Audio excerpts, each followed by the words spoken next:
Are you ready for the shocking truth about how exhausted Crusaders turned an ambush to their advantage? The story of that morning in Asia Minor shatters conventional notions of medieval warfare and shows how discipline and faith can withstand the onslaught of mobile cavalry. The knights weren't looking for a cool duel, but were holding their camp, where everything was decided by minutes and cold calculation.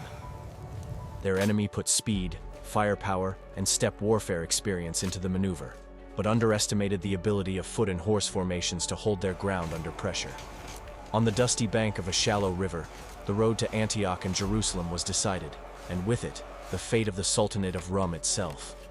Watch the video to the end to find out how the Crusader camp, which had been divided during the march, held out and then closed ranks in a strike that shattered the Sultan's ambitions.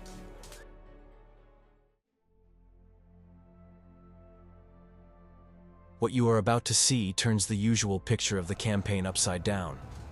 The attackers considered themselves hunters, confident in their right to hunt under the sun, but soon realized that they themselves had fallen into a trap of time, space, and fatigue. The plain, which they considered their field, turned out to be a trap where movement decided everything. The first column of Crusaders advanced under the command of Bohemond of Taranto and Robert of Normandy, keeping formation between the dry riverbeds and low hills. They moved cautiously, but did not suspect that they had been watched since dawn. The train included craftsmen, pilgrims, infantry, pack animals, and carts with supplies, a whole living city on the move. Horse guards covered the perimeter, unsure whether the Allied troops would be able to close ranks in time. The knights' faces showed a mixture of determination and anxiety. The sun was rising too quickly, the air was shimmering with heat, and ahead lay the ruins of an ancient city, a dead witness to past wars. Sultan Kilij Arslan gathered around him the allied troops of the Anatolian emirs and mounted archers, experienced in swift battles. He knew how this mass of pilgrims operated, knew their slowness and their belief in direct combat. His plan was precise, not to break through head-on, but to wear down the enemy, make them breathe dust, break their formation not with swords, but with fatigue. He chose the place and time almost flawlessly, to strike at midday, when the sun burns the moisture out of the air, when the straps of armor stick to the skin, and every breath cuts the throat. Dust settled on shoulders, helmets, and chainmail, making even simple movements difficult. At such a moment, a man ceased to be a warrior, and became part of the earth he could not defeat. The opening volley of arrows tore through the air suddenly. A dense wave whistled from both sides, turning the plain into a gray, smoking carpet. A quick flanking maneuver forced Bohemond and Robert's advance guard to retreat to the supply train, linking the carts into a ring and turning the camp into a kind of field fort. Where prayers had been said that morning, defenses were now being built. The inner circle was held by spearmen and crossbowmen, shield bearers lined up in rows in the shade, and knights were seated on their horses so as not to waste their strength on useless throws. Everything was changing every minute. The wind was blowing dust, visibility was falling, and every command had to be clear. Otherwise, order would be lost. There was no place for knightly heroism here. This was the craft of survival. The distance between the troops took on a life of its own. The enemy cavalry circled like birds of prey, sending arrows at angles where shields could not protect. The response was short sorties of 3 or 4 warriors, counterattacks in small groups, just to break the enemy's rhythm. These movements resembled the breathing of a living organism. The camp contracted and expanded, experiencing each onslaught as if it were a heart beating beneath steel skin. Behind this breathing came the second column: Godfrey of Bouillon, Raymond of Toulouse, Admar of Le Puy, and Tancred. Their troops hurried along the trail, catching up with the first wave, sensing where the battle was raging by the sound of arrows. There were only a few miles between the two forces, and every minute cost lives.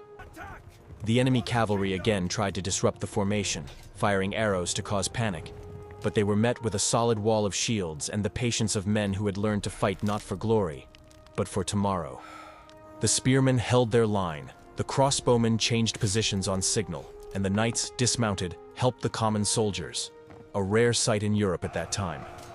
It was a day when discipline proved stronger than force. I am very interested to hear your point of view. Do you agree that the true power of the Crusaders on that day lay not in the charge of heavy cavalry, not in the fierce thrust of spears, but in training, patient defense, and conservation of strength, in the fact that they managed to turn their camp into a living shield? Write about it in the comments and subscribe to the channel.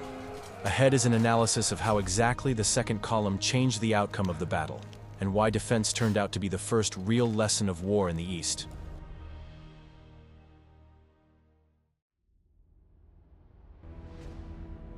Are you ready to learn the truth about how minutes and routes determine the outcome of the perfect nomadic ambush?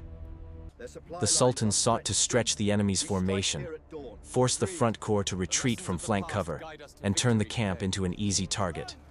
He used what always worked against heavy troops: pressure on their nerves, constant shelling, and false retreats, to draw the knights into a futile chase. But Bohemond stuck to the opposite logic, forbidding his men to break off in pursuit and keeping them in a circle where every cart, saddle, and barrel became an element of defense. The tactic seemed passive, but it bought the most precious thing in the world: time for the allies, who were already raising dust on the horizon, to approach. When provocations failed to break the camp's formation, the enemy cavalry began to ram into wedges, trying to break through the living wall.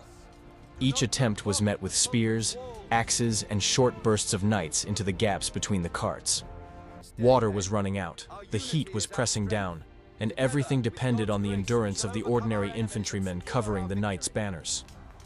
It was at this moment that the value of the slow but persistent march of the second column became clear, even to those who had doubted it in the morning.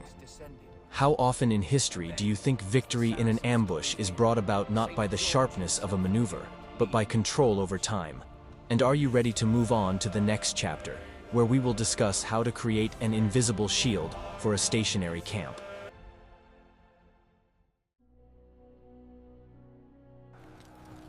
I will reveal the most closely guarded secret of an improvised fortress, which is rarely found in textbooks. The cross camp was not a random pile of carts. It was a system designed on the fly. The carts were placed side by side. The ground under the wheels was compacted, and they were tied together in a closed oval, almost perfect in plan. Yokes, chains, leather straps, and even stretched belt straps were used, anything that could close the gap and stop the cavalry on the approach. Boards were placed between the carts, ropes were wrapped around them, and slits were made only for archers. Narrow gates were left intentionally, for short sorties where every second counted. Each cart became a wall, each wheel a shield.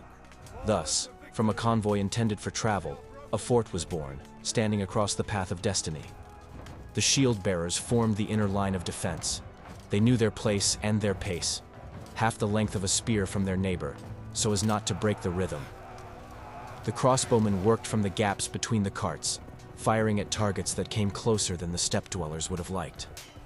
Their bolts struck horses, hands, and faces, forcing the enemy to change direction. The movement of arrows and dust turned the field into a smoky semicircle where everything was decided by ear. The knights were seated so as not to waste the strength of their horses, and not to waste their lives in vain. They were taken out one by one in short counterattacks, to where the pressure was greatest, and immediately brought back inside. This rhythm was precise, almost musical. Step, push, turn, retreat. Don't give the enemy time, but don't let yourself get exhausted. This rhythm turned the enemy's maneuver into a series of short, consumed waves that crashed against the immovable mass of carts. The steppe archers were accustomed to open terrain and freedom of flanking, but here they lacked space. They circled, looking for gaps, but their arrows increasingly found wood and iron rather than flesh. With each attempt to bypass the camp, the attack grew weaker, and the Crusaders' sorties became more accurate. Before the enemy's eyes, the camp was turning from a target into a motionless beast that waited and did not die. Discipline was the key. Do not chase. Do not throw down your shields. Do not waste arrows at a range where they lose their power. Anyone who broke the rules risked not only themselves but also the formation. Inside the circle, water was distributed. One sip, no more. Raincoats and sails were used to make shelters so that people would not lose consciousness from the heat. Soldiers with burned shoulders were bandaged right under the wall of the cart, where sacks of flour and shields from the supplies lay. Water was mixed with vinegar to reduce the heat and passed from hand to hand. Commanders kept their banners in visible places, even if the poles broke. Then a spearman would go to the spot, raise the cloth on his pole, and the camp would again see where its center was. This gesture was more important than orders.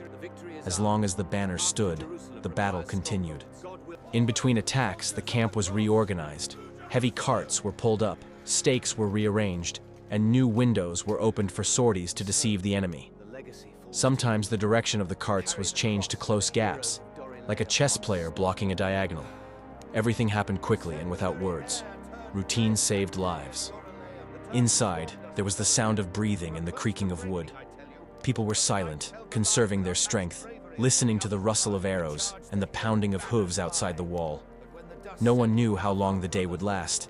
Everyone could see only a piece of sky between the carts, a square of light where the arrows flew. But that square kept them all together. If you consider such ugly tactics to be an example of mature field science, the science of patience, calculation, and memory of past defeats, give it a like, and we'll continue.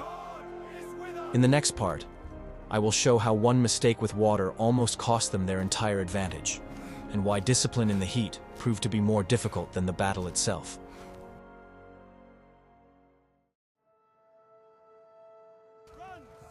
Guess what happened next when the mounted archers realized that their arrows were not breaking the formation? The enemy increased pressure on the flanks, sending groups around to the water and trying to cut off the approach routes of the second column. Part of the forces descended on the point where the ground allowed the horses to go faster, hoping to break the deadlock and turn the camp to flight. But any breach was met with a counterattack by dozens of heavily armed knights, who would rush out in a wedge formation and immediately retreat back inside. Minutes passed in the dust of the camp, and on the far edge of the plain, the signs of Allied banners were already visible as they approached the shore of a shallow river. The decision to wage a frontal war of attrition prolonged the battle but did not bring about a breakthrough, because it is impossible to push an enemy who does not want to chase you out of the circle with gunfire. The attempt to stretch the camp to the side of the road and pull the gate towards them was met with a reorganization of the carts and a new line of infantry. The noise of the battle was swallowed up by the ravines and the edge of the reeds by the water, where Raymond and Gottfried's spears first appeared.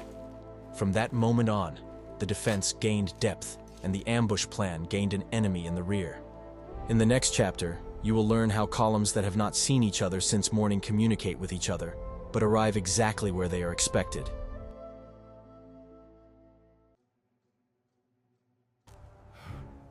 There will be no grandiose promises here, only an analysis of how a march is turned into an attack.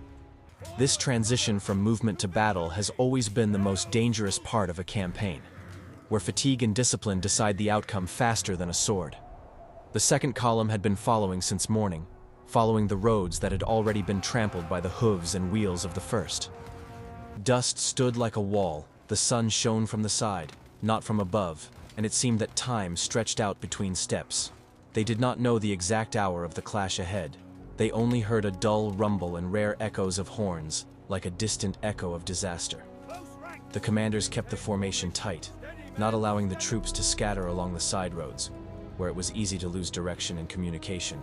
The servants urged on the pack animals, the carts closed ranks, and the spearmen marched without raising dust, so as not to give away their pace. Everyone understood that the march could turn into battle at any moment.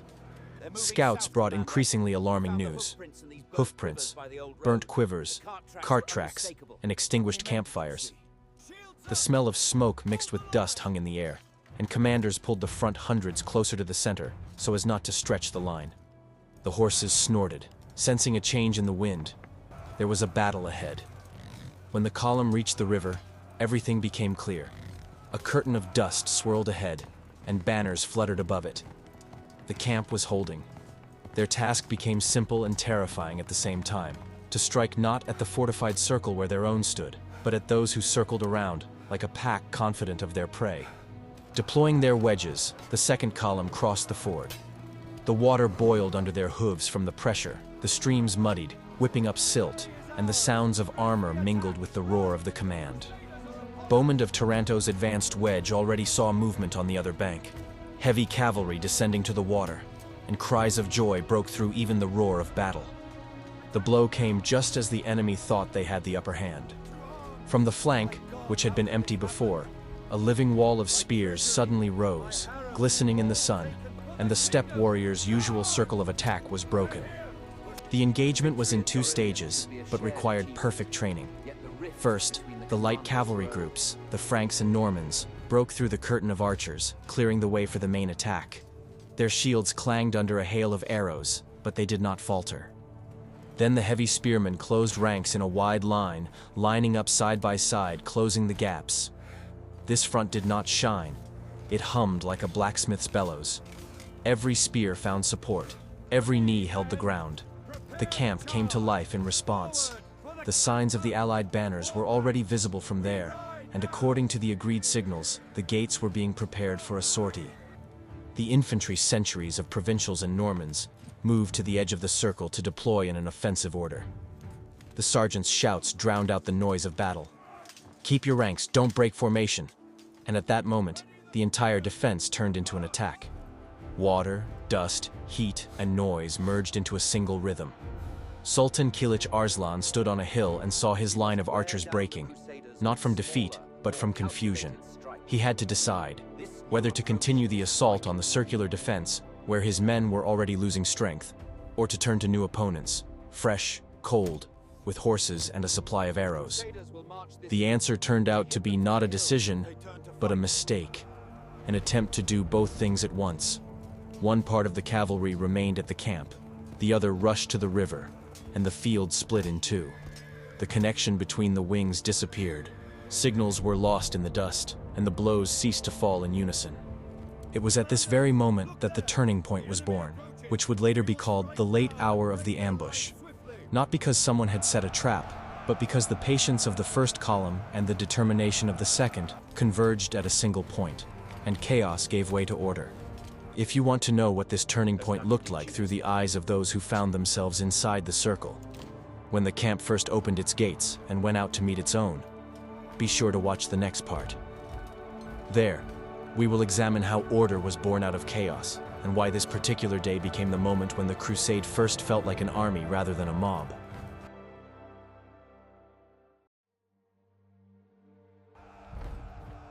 Ready to learn the secret that changes the way you look at the finale of any steppe maneuver? It was here, in this short hour after noon, that the fate of the battle was turned upside down. As soon as the second column struck across the ford, a signal was raised in the camp, a flag tied to a spear shaft, and the gates swung open. Knightly troops burst out from inside, not in chaos, but according to a plan rehearsed in the morning silence. 2 waves, one from the inside, the other from the outside, converged in a coordinated rush. The screech of stirrups, the clang of iron, and the weight of spears turned the plain into a ringing circle. The result was a pincer movement, where the inner defense became an outer strike, and the second line of allies closed off the space for retreat. From that moment on, the enemy lost not the front, but the air between the blows.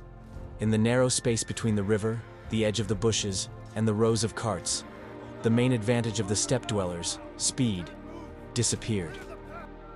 Horseback shooting lost its momentum, and maneuvering lost its breath. Attempts to turn around turned into chaos. Arrows flew toward their own, horses bumped into carts, and the field where freedom reigned in the morning now shrunk to the size of a courtyard. Any attempt to break through was met with a double wall of spears and shields. The outer front struck from the side, the inner front pushed forward, and the pressure that had belonged to the steppe in the morning now worked against it. The Crusader commanders maintained order, not allowing success to turn into chaos. They knew the price of haste. A chase could break the formation and open the flank. Therefore, the horn signals sounded rarely and clearly. Each company knew its sector, who held the left flank, who covered the mouth of the ford, who pushed the archers back to the hills. Their goal was not destruction, but displacement, freeing up space around the camp. The knights dismounted when their horses grew tired and finished off their enemies on foot with thrusts of their lances so as not to waste the animal's breath. Everything happened calmly, almost without shouting, as if the men were simply doing their long, familiar work. The steppe cavalry was losing its rhythm. The open space, its main ally, was disappearing with every step. The dust was no longer a cover, but a trap. The rotating battlefield was turning into a tight ring, and the blows were getting closer and closer. There was less and less room to maneuver, and even the art of shooting at full gallop did not help.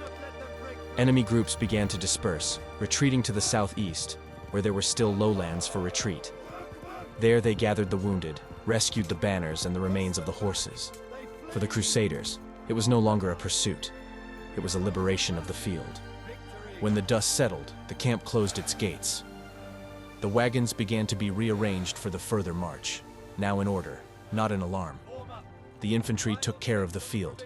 They collected arrows, bandaged the wounded, extinguished the remains of the fires, and checked the fastenings of the carts. Where there had been a roar in the morning, now only breathing could be heard. Steam rose above the river, and the sun reflected off the shields like mirrors. The end of this battle turned out to be not a triumph, but a lesson. An ambush plan requires an instant breakthrough, otherwise its noose tightens around the necks of those who conceived it. Any prolonged mill turns speed into shackles and space into a bottleneck. For a steppe warrior, the loss of movement is worse than defeat. It is not just the end of the battle, it is the end of the plan. Do you agree that for any nomadic army, the greatest danger is the loss of space, the loss of air and direction, where you can deploy your bow and horse? Answer with a simple yes or no, and move on to the next facts. Later, we will analyze how discipline and slow pace defeated speed and chaos, and why this day became a symbol of the turning point of an entire era of campaigns.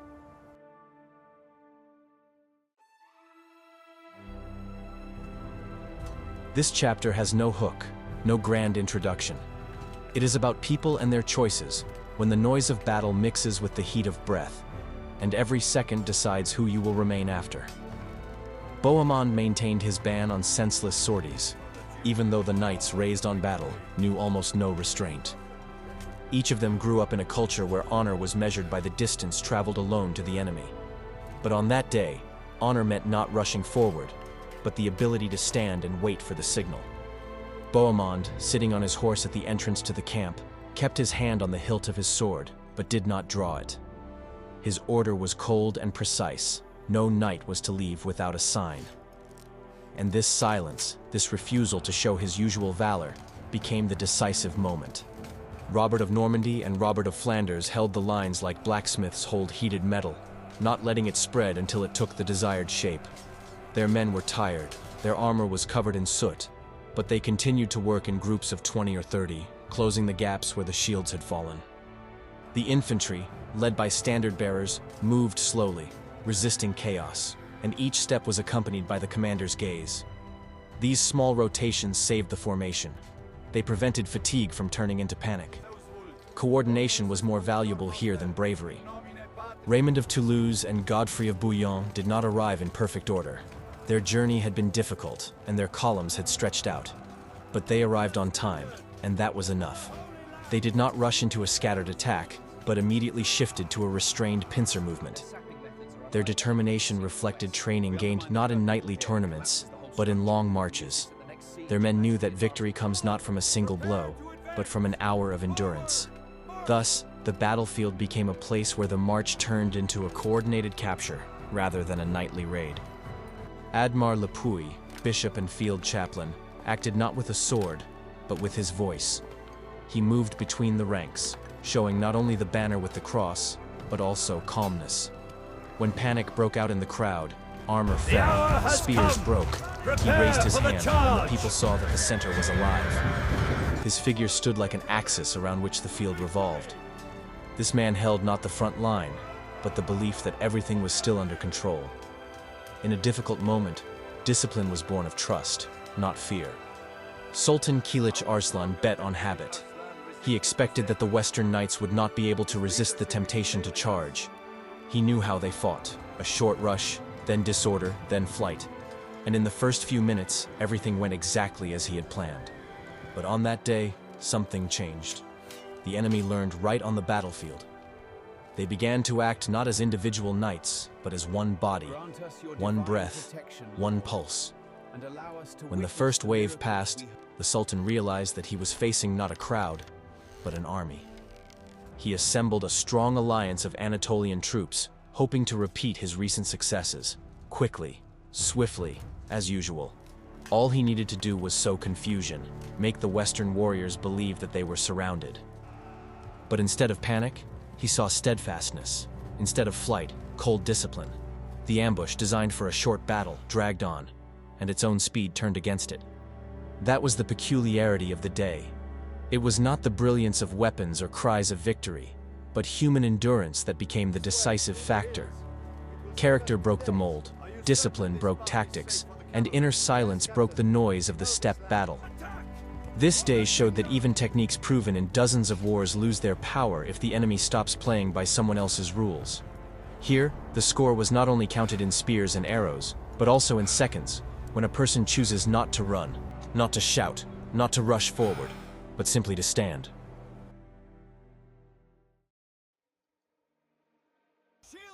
The terrain around Dorylaeum was unassuming, almost boring to eyes accustomed to epic tales, without high cliffs or fortress walls. But it was precisely in this modesty that its strength lay. The gentle folds of the earth, sparse grass, dusty yellow-gray soil. All this formed a canvas that could only be used by those who knew how to listen to the earth. A narrow river with fords stretched lazily, winding between the lowlands. And in this simplicity lay the ideal frontier for maneuvering. The second column, guided by discipline rather than speed, approached it just when intervention was needed. The crossing went smoothly because the bottom was solid and the current was shallow, a rare gift of fate for an army in the dust. This invisible factor became a salvation, allowing the formation to remain intact when time was already measured in minutes. The dusty ground created a strange ally for both sides. In the morning, it helped the ambush. Sultan Kilij Arslan's troops moved invisibly. Their archers disappeared behind the haze, and the first volley struck suddenly. But closer to noon, the same ground worked against them. The dust raised by the horses hung like a heavy cloud, hiding the approach of the allies. When the second column entered the field, the enemy saw it too late. Not as an approaching army, but as a gray shadow on the horizon. The war with the plain turned into a war with the air. Visibility dropped, landmarks disappeared, and the experience of the steppe dwellers lost its significance. The low hills stretching to the southwest gave no advantage to either side. They did not allow long-range archers to deploy in a favorable position, and the enemy's firepower did not turn into the usual wall that crushes infantry lines. The archers shot at random, losing range and density of fire. The defenders, on the other hand, used every feature of the terrain, placing their shields at an angle to turn the uneven ground into cover. They placed their carts and wagons on a flat area between the hills where the ground was firm and dry. The wheels did not get stuck, and the camp could change shape. Each brick of this improvised wall could be moved, rebuilt, or reinforced. It was not a camp, but a living organism made of wood, iron, and rope. Water became a point of contention not only because of thirst. In this heat, every drop was more valuable than a sword, but also because the river dictated the routes of movement. The narrow banks turned into corridors of maneuver, where cavalry could be hidden or infantry could be brought out under the protection of the bends. The enemy first tried to push the Crusaders away from the water to deprive them not only of drinking water, but also of a foothold for joining their columns. When this failed, they made a second attempt to hold the fords, blocking the Allies' approach. But the defense stood firm, as if rooted to the ground. Spears dug into the clay, shields stuck into the sand, and each wave of attack got bogged down in the same tracks as the previous one. The resistance dragged on, and gradually the geography began to work against those who were in a hurry. The valleys overheated, the horses lost their breath, and the steppe dwellers, accustomed to freedom of maneuver, found themselves trapped between the river, the camp, and the hills. What was supposed to be an open hunting ground turned into a chamber with no exit. For the Crusaders, on the contrary, this field became a shield. They found their rhythm, learned to use its curves, and every minute now worked in their favor. Tactics and terrain came together in one decision, like two halves of a lock. Victory did not come easily. It was a lesson in survival in a terrain where every stream and fold of land could become an ally. This battle proved that it is not always the fastest who wins. It is the one who knows how to wait and listen to the soil breathing under their feet.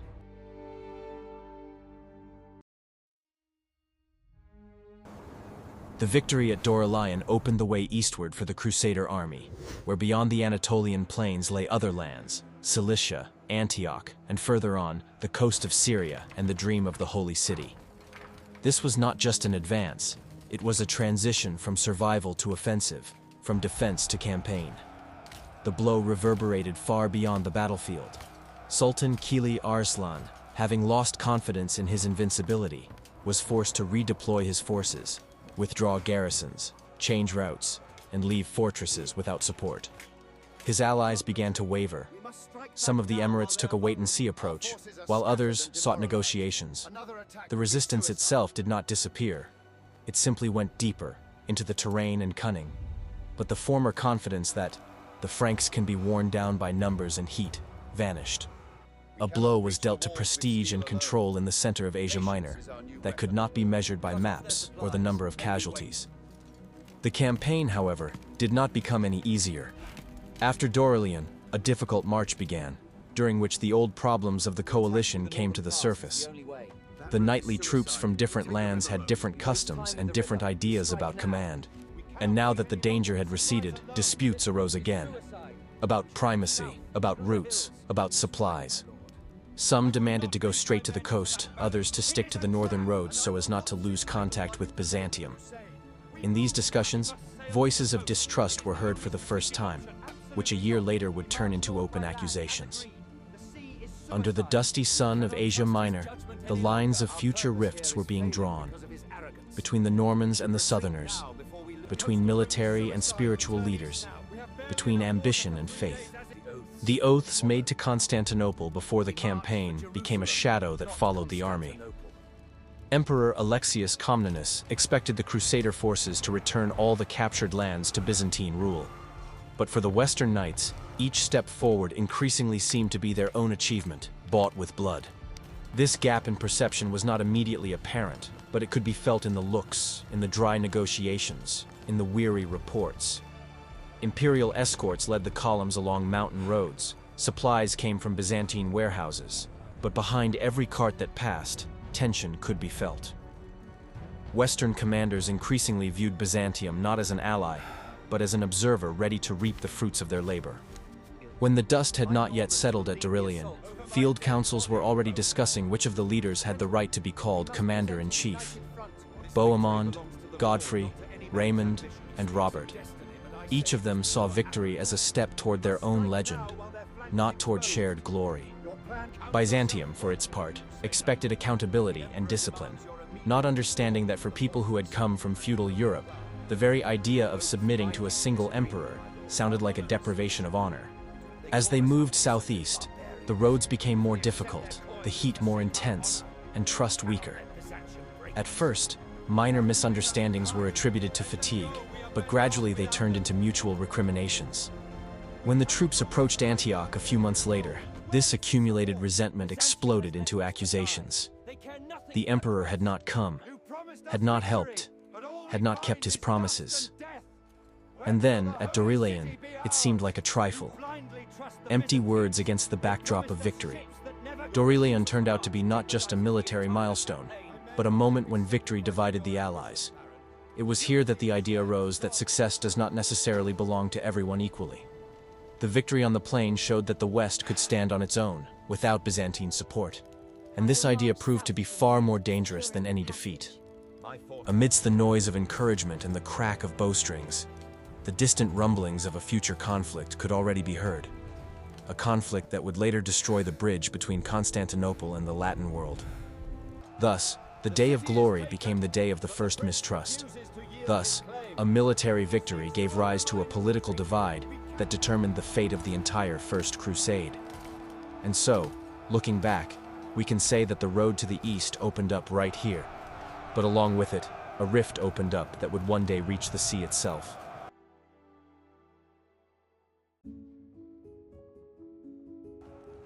This battle was the first major proof that the Crusader alliance could withstand an open field battle without walls or fortresses. It showed how a defense made of wagons and shields could survive a barrage of arrows and then turn into an organized counterattack. It taught commanders not to confuse knightly honor with senseless pursuit and marching with the dispersion of forces. and it proved that even perfect nomadic tactics have an Achilles heel: time on the battlefield, which can be bought with discipline and order. From that day on, the road to the east became more real, and the troops' own confidence stronger. But along with confidence, claims also grew, and this is where another story begins. Coalitions rarely withstand long trials without disputes over cities, trophies, and oaths. Victory gives the right to demand, and demands give rise to cracks. This lesson would become particularly clear at the walls of Antioch, where the word betrayal would enter the annals of history. And yet, the foundation was laid here, at the dusty ford, where faith and order outweighed speed and arrows.